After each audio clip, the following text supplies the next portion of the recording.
Welcome back to my channel. Hope you all are doing well. तो आज का जो लेसन प्लान है वो है टाइप्स ऑफ मोशन पर। तो चलिए देख लेते हैं कि हम जब लेसन प्लान लिखते हैं तो हम किस तरह से स्टार्ट करते हैं। तो सबसे पहले हमारा जो लेसन प्लान का नंबर है वो है 19। उसके बाद हम यहाँ पर मेंशन करते हैं name of school, name of people teacher, class, date, subject, period, सब सब्जेक्ट और ड्यूरेशन। इन सब को लिखने के बाद हम मेंशन करते हैं अपने टॉपिक को, जैसे कि आज हमारा टॉपिक है टाइप्स ऑफ मोशन। फिर उसके बाद हम लिखते हैं जनरल ऑब्जेक्टिव्स। तो पहला जनरल ऑब्जेक्टिव है to develop the scientific attitude among student. दूसरा है to develop mental and logical powers of student.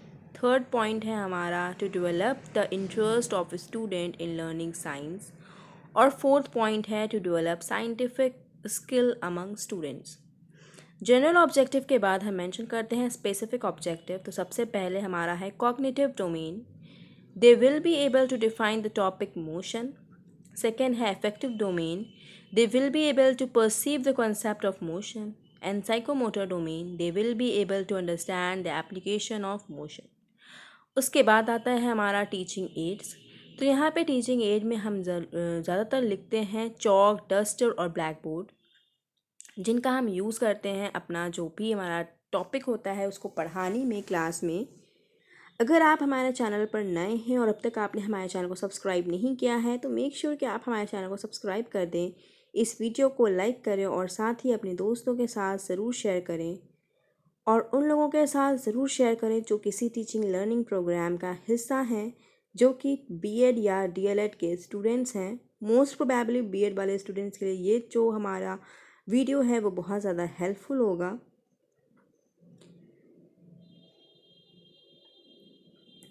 और आगे आने वाली वीडियोस के लिए नोटिफिकेशन को के लिए आप नोटिफिकेशन बटन को हिट कर दें ताकि आने वाली वीडियोस की अपडेट आपको मिलती रहे।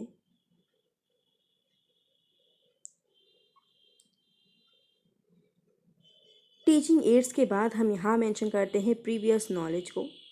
जैसे यहाँ पे हमने लिखा है student must have some knowledge on the topic motion. तो यहाँ पर हम अज्यूम करते हैं कि बच्चों को थोड़ी बहुत जानकारी होगी मोशन के बारे में। अब इंट्रोडक्शन में हम मेंशन करते हैं पीपल टीचर क्वेश्चन और स्टूडेंट रिस्पॉन्स। तो पहला क्वेश्चन है व्हाट इज़ मोशन। तो यहाँ पर स्टूडेंट का रिस्पॉन्स है change of position of an object. Second question है do you hear about law of motion. तो बच्चे बोलते हैं यस।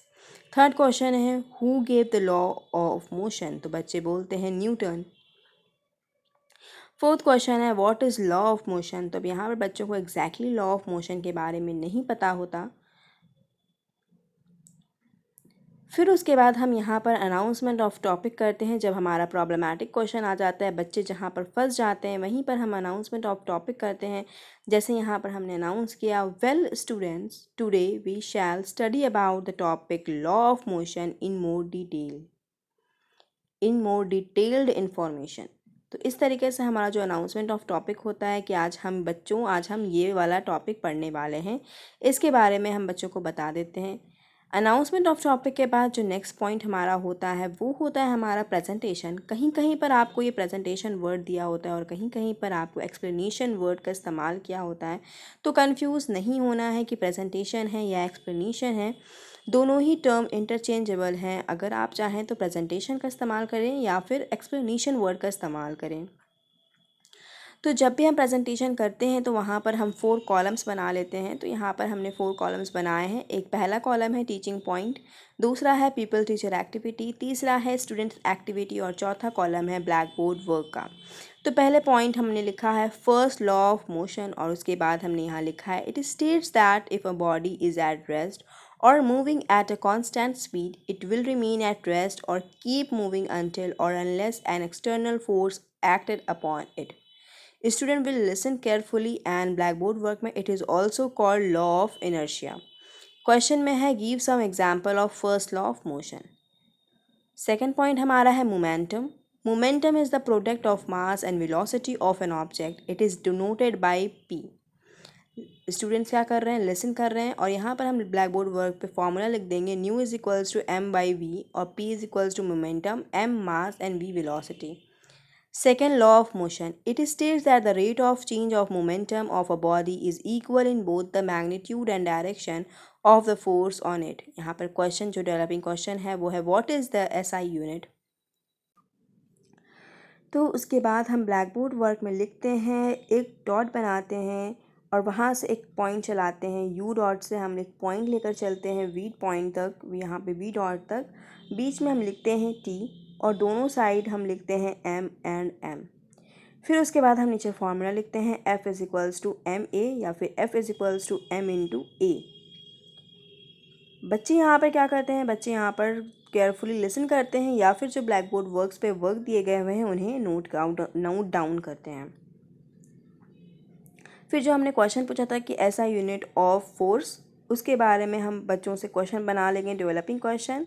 उसके बाद हमारा यहाँ पर थर्ड लॉ ऑफ मोशन आएगा, जैसे कि Newton's third law of state that when two bodies interact they apply forces to one another that are equal in magnitude and opposite in direction। फिर यहाँ पे क्वेश्चन बनेगा developing question, momentum is denoted by और F is equal to. अब students listen carefully और black board work पे every action has equal and opposite reaction. इस तरीके से हम लोग एक डायग्राम बना देंगे। आप डायग्राम देख सकते हैं और उसी हिसाब से आप अपनी कॉपी पे भी बना सकते हैं। उसके बाद हमारा आता है black board work. Black board work पे हम हमेशा इंपॉर्टेंट चीज़ों को ही लिखते हैं, जैसे कि हमने यहाँ लिखा लॉ ऑफ मोशन जो हमारा टॉपिक था। फिर यहाँ पे हमने मेंशन किया first law of motion is called as law of inertia. Second law of motion is equals to F is equals to M a. Third law of motion every action has equal and opposite reaction. और जब भी हम लोग black board work का काम करेंगे तो हम लोग हमेशा ब्लैक चार्ट पेपर का इस्तेमाल करेंगे, क्योंकि हमेशा भी हम जब भी सारी वीडियोस आप हमारी देखेंगे उसमें हमने यही बोला है कि ब्लैक चार्ट पेपर से जो हमारा जो ब्लैक बोर्ड वर्क है वो इफ़ेक्टिव लगता है। उसके बाद आता है हमारा रिकैप्चुलेशन। तो पहला क्वेश्चन हमारा है define first law of motion. Second question है हमारा एक्सप्लेन मोमेंटम।